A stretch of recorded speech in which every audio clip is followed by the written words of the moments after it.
Maitreya on Buddha Nature, a classical introduction about the three major phases of the Buddha's teaching. Immediately after attaining enlightenment, Buddha Shakyamuni did not rush to tell people about it, but kept silence in meditation. This was in itself a great teaching, showing that he had realized something far too deep and extensive for mere words to express.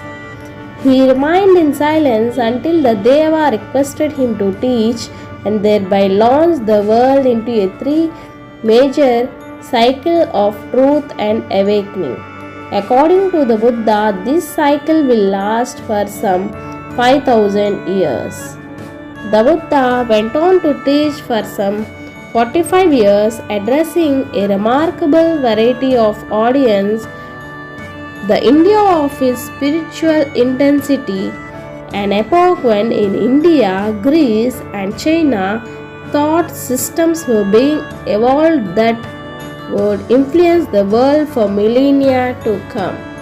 In introspect, we can distinguish three major phases in his teachings. These are known to Buddhists as the three turnings of the wheel of Dharma.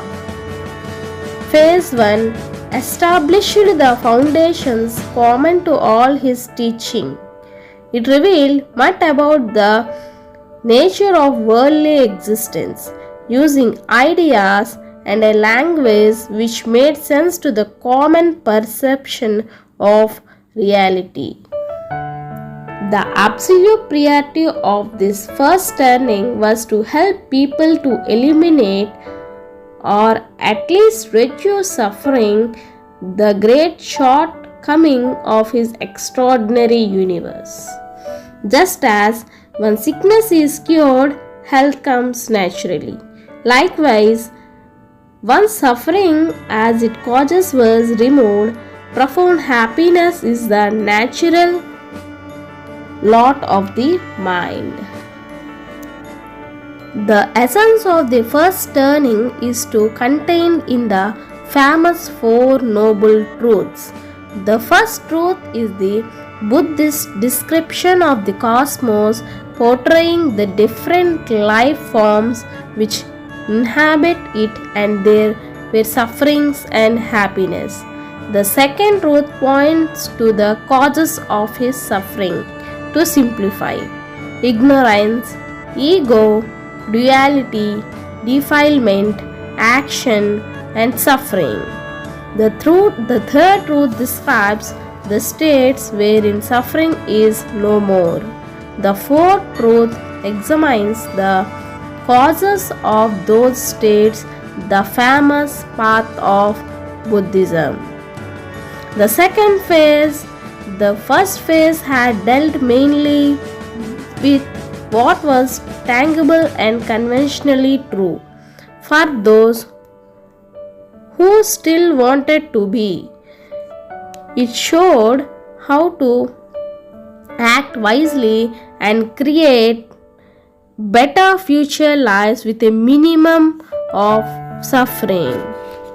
The third phase of the Buddha's teaching revealed the ultimate nature of the voidness itself, the truth which remains when all the illusions have been dispelled by properly understanding the voidness of the relative world, and expounded in the second phase.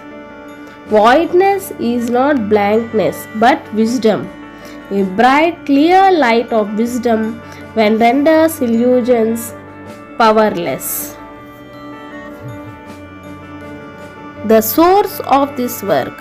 Although this works come directly from Maitreya, it was propagated by his disciple Arya Ashanga, one of the greatest Buddhists of Indian history and one of the two forefathers of Buddhism.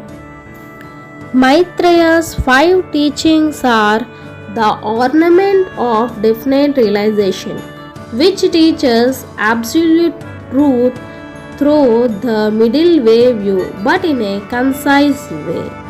The ornament of Mahayana Sutra, discerning middle and extreme, and discerning dharma and dharmata, which develop it much more fully, and this Mahayana treatise on the ultimate continuum, which clearly and strongly elucidates the meaning of the various Buddha Nature Sutra.